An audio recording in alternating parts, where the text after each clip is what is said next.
Good evening students. Last topic में हमने discuss किया था बच्चे अवर चेंजिंग अर्थ, और इस चैप्टर क्लास 7th के एसएसटी ज्योग्राफी पोर्शन में से हमने थर्ड चैप्टर शुरू किया था बच्चे। इस चैप्टर में हमने डिस्कस कर लिया था बच्चे लिथोस्फेरिक प्लेट्स क्या हैं, राइट, ये क्लियर किया था। उसके बाद हमने टॉपिक डिस्कस किया था अर्थ मूवमेंट्स, जिसमें से हमने डिस्कस किया था एक एंडोजेनिक फोर्सेस और दूसरा डिस्कस किया था एक्सोजेनिक फोर्सेस। इसी के अंदर हमने सडन फोर्सेस, डियास्ट्रोफिक, रिवर, विंड, सी वेव्स, ग्लेशियर, जो कि लास्ट वीडियो में हमने सारे का सारा डिस्कस किया था, राइट। इसी में हमने वोल्केनोज पढ़ा हुआ है, राइट। देन हमने डिस्कस किया था अर्थक्वेक के बारे में। तो बच्चे आज का जो हमारा मेन टॉपिक है, इस चैप्टर का जो सेकंड मेन पार्ट शुरू हो रहा है, वो हम इस वीडियो के लेक्चर नंबर 2 में ये वीडियो में शेयर कर रहा हूँ, ठीक है। तो आज हम डिस्कस करेंगे मेजर लैंडफॉर्म्स बच्चे। सबसे पहले बच्चे समझते हैं लैंडफॉर्म्स क्या चीज़ होती हैं। लैंडफॉर्म्स होते हैं जैसे माउंटेन्स, जिनको हम पहाड़ बोलते हैं, राइट। माउंटेन्स हैं, प्लेन्स हैं, जो प्लेन एरिया हैं, या प्लेट्यू हैं, ठीक है। ये सारे के सारे हमारे मेजर फीचर्स हैं अर्थ के ऊपर। तो इन सभी को हम तीनों को क्या बोलते हैं, लैंडफॉर्म्स बोल देते हैं, जो कि हम इस चैप्टर में डिस्कस करेंगे। अब कौन कौन सी फोर्सेस हैं या कौन कौन सी प्रोसेसेस हैं जो मेन लैंडफॉर्म्स बनाती हैं। तो दोनों फोर्सेस हैं, जिसमें आपकी एक्सोजेनिक फोर्सेस भी हैं, जो अभी हमने पिछले चैप्टर में पढ़ा था। एक्सोजेनिक फोर्सेस भी लैंडफॉर्म्स बनाती हैं और एंडोजेनिक फोर्सेस भी बनाती हैं बच्चे, ठीक है। तो एक्सोजेनिक फोर्सेस, और इस चैप्टर में हम सिर्फ इतना पढ़ेंगे कि एक्सोजेनिक जो एक्सटर्नल फोर्सेस हैं, जो क्रस्ट के बाहर काम कर रही हैं, वो कौन कौन से लैंडफॉर्म्स बना रही हैं। तो उसमें क्या क्या पढ़ेंगे। सबसे पहले हमने रिवर्स का डिस्कस किया था कि रिवर जो है वो एक एक्सोजेनिक फोर्सेस है, तो रिवर के थ्रू कौन से लैंडफॉर्म्स बनते हैं। उसके बाद रिवर के साथ ही हम डिस्कस करेंगे सी वेव्स, जो समुद्रों में बच्चे या ओशंस में जो करंट्स चलती हैं, जो लहरें चलती हैं, उनसे कौन से लैंडफॉर्म्स बनते हैं। और साथ में ही हम वर्क ऑफ आइस, यानी इसको हम एक और नेम दे सकते हैं ग्लेशियर्स, जो बर्फ़ के पहाड़ होते हैं, उससे कौन कौन से लैंडफॉर्म्स बनते हैं। और लास्ट में हम पढ़ेंगे वर्क ऑफ विंड, कि हवा के थ्रू कौन कौन से लैंडफॉर्म बनते हैं। तो ये सारे के सारे इस चैप्टर में हम डिस्कस करेंगे। तो सबसे पहले हम स्टार्ट कर रहे हैं मेजर लैंडफॉर्म से। मेजर लैंडफॉर्म में बच्चे यहाँ पे 2 वर्ड दिए हैं, एक वेदरिंग वर्ड आपको दिख रहा है और एक दिख रहा है इरोजन वर्ड। बच्चे वेदरिंग क्या होती है। वेदरिंग होती है, सिंपल सी डेफिनेशन आप लिख सकते हैं, ब्रेकिंग अप ऑफ रॉक्स। क्या डेफिनेशन है, ब्रेकिंग अप ऑफ रॉक्स, या इसको सिंपल फॉर्म में लिख सकते हो, ब्रेकिंग डाउन ऑफ रॉक्स, ठीक है। ब्रेकिंग डाउन ऑफ रॉक्स, इसका मतलब क्या हुआ बच्चों। ब्रेकिंग डाउन का मतलब होता है, या ब्रेकिंग अप का मतलब होता है, जब रॉक्स, कोई भी रॉक्स है बच्चे, सपोज ये मैंने रॉक्स ड्रॉ की यहाँ पे, जब ये ऑटोमेटिकली टूट जाए, अपने आप टूट जाए बेटा, ब्रेकिंग डाउन ऑफ रॉक्स। और इसके पीछे 3 फैक्टर्स काम करते हैं। कौन कौन से फैक्टर। सबसे पहले बच्चे फैक्टर काम करता है केमिकल्स, राइट। दूसरा फैक्टर काम करता है फिजिकल, और थर्ड फैक्टर काम करता है बच्चे बायोलॉजिकल। अब इनको मैं थोड़ा थोड़ा आपको समझा दूँ। केमिकल का मतलब होता है, जैसे बच्चे बाहर हमने कोई आयरन की रॉड ओपन में रख दी, तो इसके ऊपर एयर भी वर्कआउट कर रही है, पानी भी वर्कआउट कर रहा है, और जिसकी वजह से लोहे की जो रॉड है, थोड़े टाइम के बाद इसमें क्या स्टार्ट हो जाती है, रस्टिंग ऑफ आयरन शुरू हो जाता है बच्चे, जंग लग जाता है, तो वो केमिकल वेदरिंग है। सेम केस फिजिकल वेदरिंग है बच्चे। फिजिकल वेदरिंग में क्या होता है, जैसे सपोज़ कोई ये रॉक है, राइट, और डे टाइम में जैसे ही सनलाइट आती है बच्चे, तो इसका टेम्परेचर जो है रॉक्स का बढ़ जाता है, और ये क्या करती है, एक्सपैंड करती है बच्चे। एक्सपैंड का मतलब होता है फूल जाती है। और नाइट टाइम में जब यहाँ से आपका सन जो है, यानी मून आपका स्काई में आ जाता है रात के टाइम, तो यहाँ पे टेम्परेचर डाउन हो जाता है बच्चे, और टेम्परेचर डाउन होने की वजह से ये कॉन्ट्रैक्ट कर जाती है बच्चे। कॉन्ट्रैक्ट का मतलब होता है श्रिंक करना, सिकुड़ जाती है। तो due to the process of the expansion और the contraction, this rocks will be break down. तो उसी प्रोसेस को हम क्या बोल देते हैं, that is called physical weathering. Third one हमारी आती है बायोलॉजिकल वेदरिंग। बायोलॉजिकल वेदरिंग में बच्चे क्या होता है, बायोलॉजिकल वेदरिंग, बायो का मतलब है लाइफ। लाइफ में दो, one is flora and second one is the fauna. ये दोनों टर्म्स आपने पढ़ी हैं, ठीक है, फ्लोरा एंड फौना। फ्लोरा का मतलब होता है बच्चे वेजिटेशन, जितने भी प्लांट्स हैं, और फौना का मतलब होता है जितने भी एनिमल्स, एनिमल किंगडम जितने भी है बेटा। तो वेजिटेशन यानी सपोज़ कोई भी रॉक्स है, जैसे ये रॉक्स है, यहाँ पे सपोज़ आपका कोई प्लांट ग्रो कर गया बेटा, तो प्लांट ग्रो कर जैसे ही करेगा, तो इसकी जो रूट्स हैं उनका साइज़ राइज हो जाएगा, और जैसे ही रूट का साइज़ इंक्रीज़ होगा तो ये रॉक्स ऑटोमेटिकली क्या हो जाएगी, ब्रेकिंग डाउन हो जाएगी। सिमिलर केस, सपोज़ हमें घर बनाना है, तो ये कोई रॉक है, हमने इस एरिया पे घर बनाना है, तो हम क्या करेंगे, with the help of the labour या मशीन्स की हेल्प से इस रॉक्स को तोड़ देंगे। तो ये भी कौन सी वेदरिंग हुई, बायोलॉजिकल वेदरिंग। तो यानी वेदरिंग जो है बच्चे 3 टाइप्स की है, फिजिकल, केमिकल एंड बायोलॉजिकल। यहीं पे बच्चे दूसरा टर्म में आ रही है इरोजन। इरोजन का मतलब क्या होता है, इसकी डेफिनेशन को नोट कर लेंगे, बेयरिंग अवे द लैंडस्केप, यानी या रिमूवल ऑफ द सॉइल। और जो रिमूवल ऑफ सॉइल है उसको तो हम टर्म बोल देंगे that is soil erosion. And where that soil has been deposited, जहाँ पे बच्चे ये सॉइल डिपॉजिट, सपोज यहाँ से ये मटेरियल सारे का सारा क्या हो रहा है, इरोड हो रहा है, और जैसे रिवर इसको फ्लो करके लेके जा रही है और किसी भी एरिया के ऊपर इसको क्या कर दिया, यहाँ पे इसको डिपॉजिट कर दिया।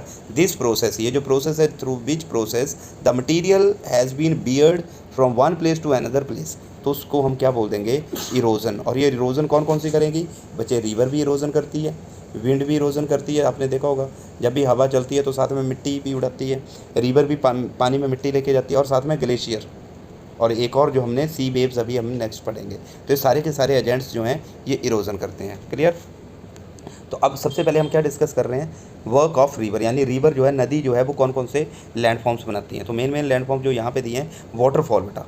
अब वाटरफॉल सभी को पता है बहुत इंपॉर्टेंट फीचर है, कई स्टूडेंट्स ने विज़िट भी किया होगा।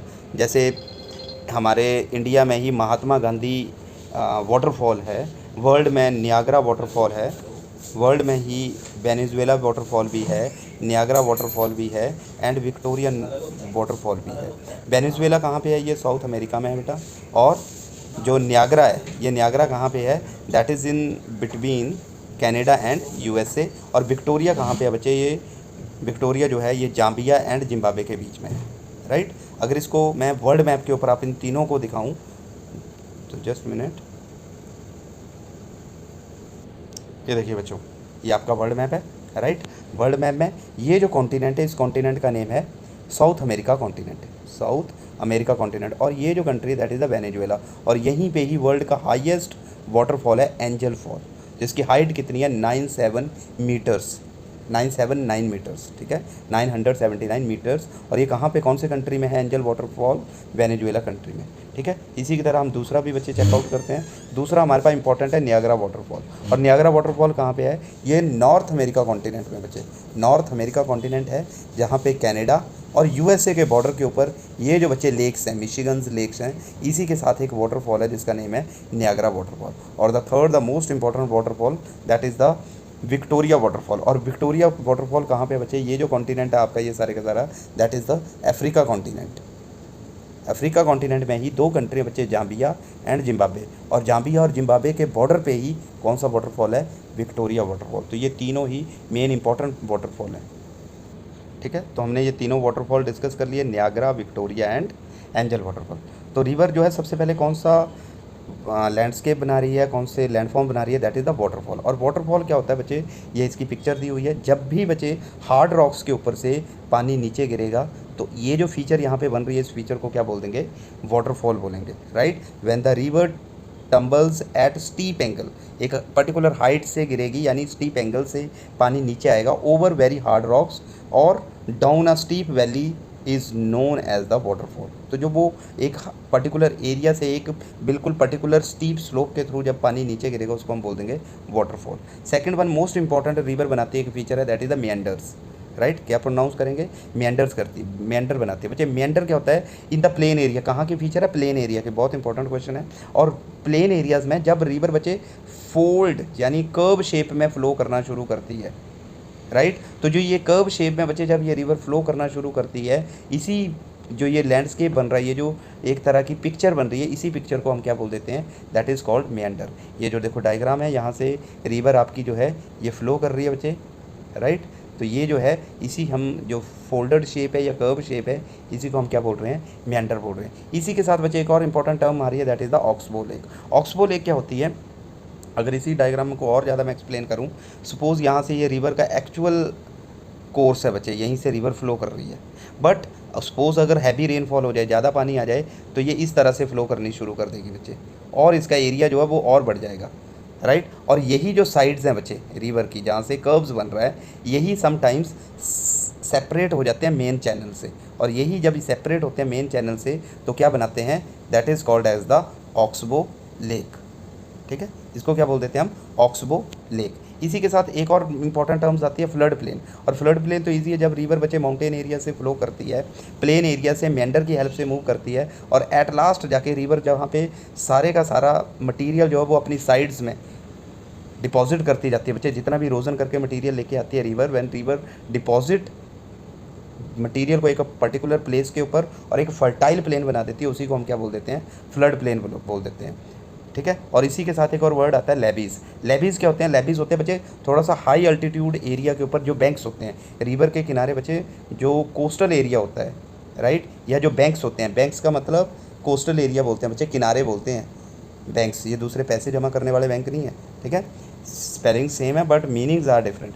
तो ये जो बैंक्स होते हैं ये हाई अल्टीट्यूड एरिया के ऊपर होते हैं, जहाँ पे रिवर जो है every year deposit the material, eroded material, तो उसी को हम साइड में क्या बोल देते हैं, इनको लेवीज। ठीक है, तो कौन कौन से मेन हमने पढ़ लिए, मियंडर्स पढ़ लिए, वाटरफॉल पढ़ लिए, ऑक्सबो लेक पढ़ ली, एंड फ्लड प्लेन, साथ में लेवीज, राइट। उसके बाद बच्चे हमारा नेक्स्ट आ रहा है, that is the most important delta. अब डेल्टा भी आप लोगों ने मैथमेटिक्स में भी पढ़ा है, ज्योग्राफी में भी डेल्टा आता है, मीनिंग दोनों का सेम है। और यहाँ पे क्या है, वर्ल्ड का, इंडिया में वर्ल्ड का लार्जेस्ट डेल्टा बनता है, जिसका नेम आपने नोट डाउन कर लेना है, जिसका नेम है सुंदरबन डेल्टा। बच्चे सुंदरबन डेल्टा कौन सी स्टेट में है, ये वेस्ट बंगाल में है। ठीक है, वेस्ट बंगाल, पश्चिम बंगाल बोलते हैं। और कौन से दो कंट्री के बीच में है, the one is India and the second one is Bangladesh बच्चे। और इसका नेम क्यों पड़ा हुआ है सुंदरबन डेल्टा, क्योंकि यहाँ पे ट्रीज़ बड़े फेमस है बच्चे, जिनका नेम सुंदरी ट्रीज़ है। ये आप 9th क्लास में आके पढ़ोगे सारा ही। तो डेल्टा क्या होता है, जहाँ पे बच्चे रिवर जो है, जब भी रिवर, सपोज ये कोई रिवर फ्लो कर रही है बेटा, और जब ये रिवर किसी ओशन या सी में मर्ज होती है बेटा, तो जैसे यहाँ पे मर्ज होती है तो रिवर इस एरिया के ऊपर सारे के सारे मटेरियल को क्या करेगी, river will deposit the material, and this landform is known by the name of the, that is delta. उसके बाद बच्चे नेक्स्ट इंपॉर्टेंट लैंडफॉर्म्स आ रहे हैं, that is the work of the sea waves, यानी जो लहरें हैं, जो समुंदर या सीज़ के ऊपर या ओशन के ऊपर जो लहरें चलती हैं, उससे कौन कौन से लैंडफॉर्म्स बनते हैं। सबसे पहले बनता है बच्चे सी केव्स। अब सी केव्स क्या होती हैं, सी केव्स होती, केव का मतलब होता है गुफाएं, द डीप होल्स। तो जैसे बच्चे रिवर, जब लार्ज वेव्स आपकी सीज़ समुद्रों में आती हैं, तो उसकी वजह से जितनी भी रॉक्स होती हैं बच्चे, तो वो रॉक्स के साथ क्या होंगी, जो साइड्स में रॉक्स होंगी या आइलैंड के ऊपर जो रॉक्स होंगी, उसके साथ वो स्ट्राइक करेंगी। जैसे बच्चे ये स्ट्राइक करेंगी इस एरिया के ऊपर, तो वहाँ पे क्या बन जाते हैं, बड़े बड़े होल्स बन जाते हैं रॉक्स के ऊपर। तो उन्हीं होल्स को हम क्या बोल देते हैं, सी केव्स बोल देते हैं। यही लिखा हुआ बच्चे यहाँ भी, hollow like caves are formed on the rocks, they are called as the sea caves. इसी के साथ बच्चे एक और टर्म इंपॉर्टेंट यहाँ पे आती है, सी आर्क। सी आर्क क्या होती है, जब आर्क टाइप, जैसे मैथमेटिक्स में आप आर्क ड्रॉ करते हैं, सेम उसी तरह का फीचर, प्रोसेस बेटा सेम ही रहेगी। सी केव के लिए भी सेम रहेगी, बट केव में क्या होता है, उसकी लेंथ ज़्यादा होती है बच्चे अंदर को, राइट। बट आर्क में क्या होता है, एक हाफ आर्क भी लग सकती है बच्चे। तो जो रॉक्स होती है आपके आइलैंड के ऊपर या सी के साथ, वहाँ पे जो ये वेव्स हैं मूव करेंगी, और उसी तरह से उस वेव्स की फोर्स के साथ यहाँ पे some of the arches has been drawn out, तो उसी को हम क्या बोल देते हैं, नेम जो है सी आर्क। इसी के साथ बच्चे स्टेक्स आ जाते हैं। स्टेक्स का मतलब होता है स्मॉल माउंटेन बना देती हैं ये, छोटे छोटे, सपोज ये कोई बहुत बड़ी रॉक्स होगी पहले यहाँ पे, राइट, ये सारी की सारी एक रॉक्स का पार्ट थी, बट स्टेक में क्या होता है, एक सेपरेट पोर्शन हो जाता है बेटा, राइट। तो वॉल लाइक स्ट्रक्चर यहाँ पे क्रिएट हो जाता है, जिसको हम क्या बोल देते हैं, सी स्टेक्स। और सेम केस एक टर्म आती है सी क्लिफ। सी क्लिफ में एक बड़ी वॉल बन जाती है बच्चे, सी स्टेक में स्मॉल वॉल बनेगी दीवार, और जबकि सी क्लिफ में एक पूरी की पूरी दीवार जो है वो बन जाए, उसको हम क्या बोल देते हैं, और वो भी वर्टिकली बच्चे, ठीक है, जिससे वाटर जो होगा उसको क्रॉस ही नहीं कर सकता उस क्लिफ को। So that is called as the. और समटाइम्स बीचेस बच्चे, बीचेस काफ़ी फेमस हैं, राइट। तो कोस्टल एरिया में जितना भी प्लेन एरियाज़ होते हैं बेटा, उसको हम क्या बोल देते हैं, बीचेस। जैसे मैरियाना ब्रीच भी है आपका, राइट। उसके बाद थर्ड वन इंपॉर्टेंट आता है, the work of the glacier. Glacier मतलब आइस। ग्लेशियर क्या बोलते हैं, रिवर ऑफ आइस। ग्लेशियर की सिंपल सी फॉर्म क्या है, रिवर ऑफ आइस। और जब ये आइस बच्चे इरोड करती है, यानी मूव करती है from one place to another place, तो ये कुछ तरह के वहाँ पे क्या बनाती हैं, लैंडस्केप्स बनाती है, जैसे इस तरह से, ये देखो जैसे माउंटेन बन गया, यू शेप वैली बनाती है बच्चे, बहुत इंपॉर्टेंट है ये, यू शेप वैली भी लैंडफॉर्म बनता है इसके थ्रू। तो इसके तरह से यहाँ पे आपके पास एक ही दिया हुआ है बच्चे 7th क्लास के अकॉर्डिंग। ग्लेशियर मोरेन्स, मोरेन्स होता है बच्चे जहाँ पे वो सारे के सारे मटेरियल को डिपॉजिट करती है, जैसे रिवर क्या बनाती थी, डेल्टा बनाती थी, तो रिवर के लैंडफॉर्म में इसी तरह की एक फीचर को नेम दिया गया डेल्टा, जबकि वर्क ऑफ आइस या ग्लेशियर में इसको नेम दिया गया ग्लेशियर मोरेन्स। और ग्लेशियर मोरेन्स में क्या होता है, जो when the river deposit all kinds of the sand, clay, silt, जितना भी मटेरियल बच्चे कैरी करके लेते हैं उसको जब एक पर्टिकुलर प्लेस के ऊपर डिपॉजिट करते हैं उसको बोलते हैं ग्लेशियर मोरेन। और लास्ट में बच्चे आपका टॉपिक आ रहा है that is the work of the wind. Wind work को हम एओलियन प्रोसेस भी बोल देते हैं बच्चे, AEOLIAN, एओलियन प्रोसेस भी बोल देते हैं, ठीक है। अब विंड का सबसे ज़्यादा बच्चे लैंडफॉर्म्स बनते हैं आपके डेजर्ट एरिया में, और सभी को पता होगा कि इंडिया में कौन सा डेजर्ट है, तो इंडिया में एक ही डेजर्ट है जिसको हम बोलते हैं द थार डेजर्ट या ग्रेट डेजर्ट। यहाँ से 3-4 क्वेश्चन बनते हैं बच्चे इंपॉर्टेंट कि इंडिया का लार्जेस्ट डेजर्ट कौन सा है, तो आंसर रहेगा थार डेजर्ट। कौन सी स्टेट में है, राजस्थान एंड गुजरात में। अगर वर्ल्ड का पूछ लें बच्चे तो वर्ल्ड का आपका आएगा सहारा डेजर्ट, और सहारा डेजर्ट कौन से कॉन्टिनेंट में है, that is the Africa continent. Same case एक क्वेश्चन इंपॉर्टेंट बन जाता है एशिया बच्चे, एशिया का लार्जेस्ट डेजर्ट कौन सा है, तो आपने आंसर करना है गोबी डेजर्ट, और गोबी डेजर्ट कौन से कंट्री में है, that is in Mongolia, right.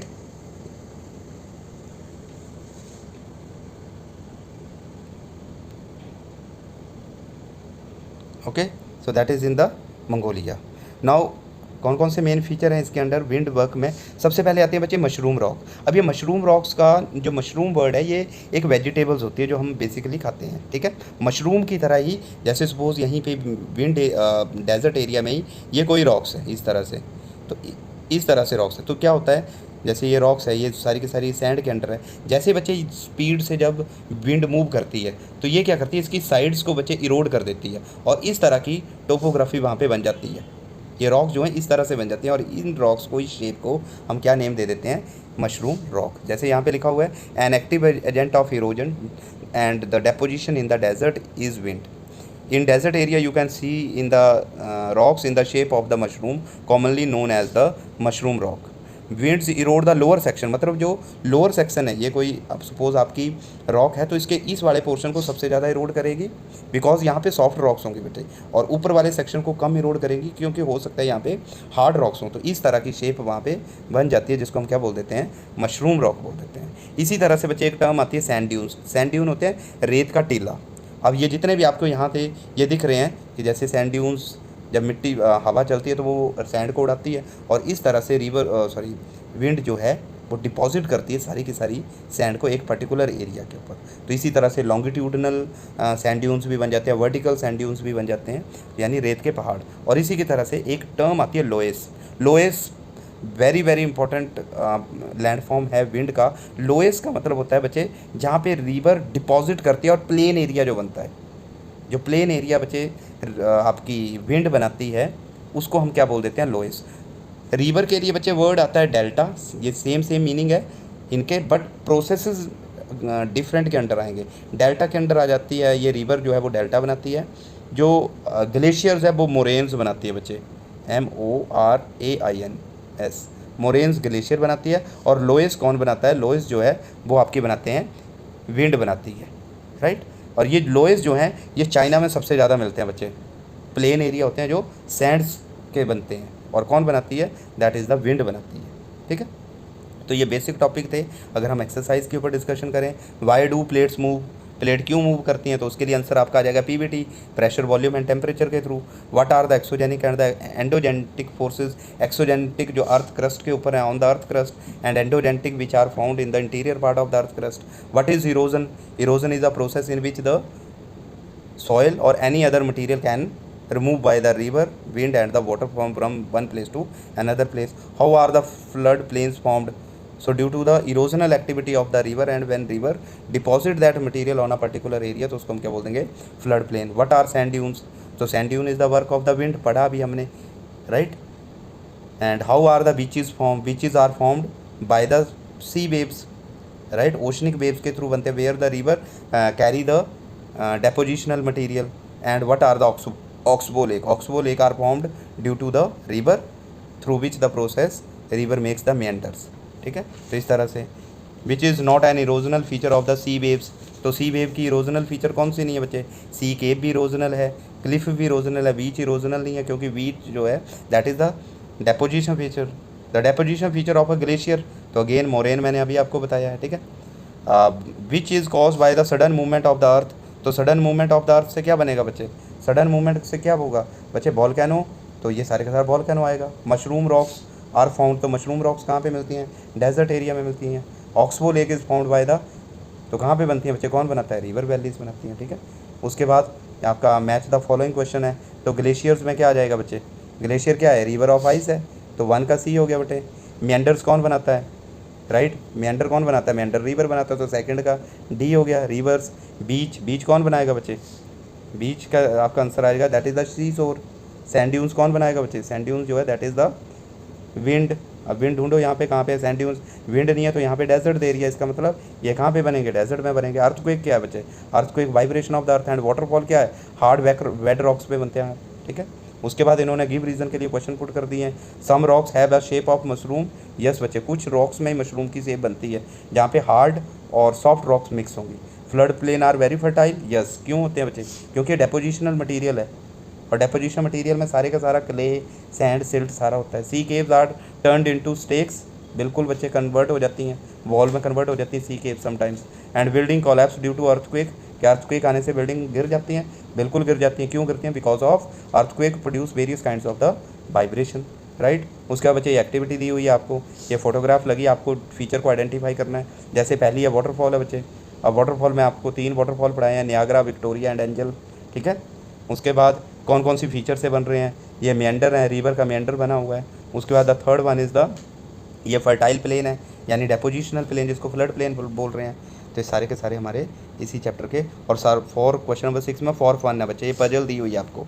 Right, इसके साथ में अक्रॉस और डाउन में इनको फाइंड आउट करो कि कौन कौन सा वर्ड अक्रॉस और डाउन में फिट होता है। बहुत इंपॉर्टेंट और बहुत easy and interesting cross word puzzle है, इसको भी सॉल्व किया करो, इससे आपका माइंड जो है वो बहुत शार्प होगा। राइट, आई होप ये चैप्टर आपको समझ आ गया। दोनों के दोनों, इस चैप्टर के दोनों वीडियोस मेरे चैनल के ऊपर अपलोड है। ठीक है, कोई डाउट हो बच्चे तो आप मेरे अपना क्वेश्चन चैट बॉक्स में डाल सकते हैं। Thank you and God bless you.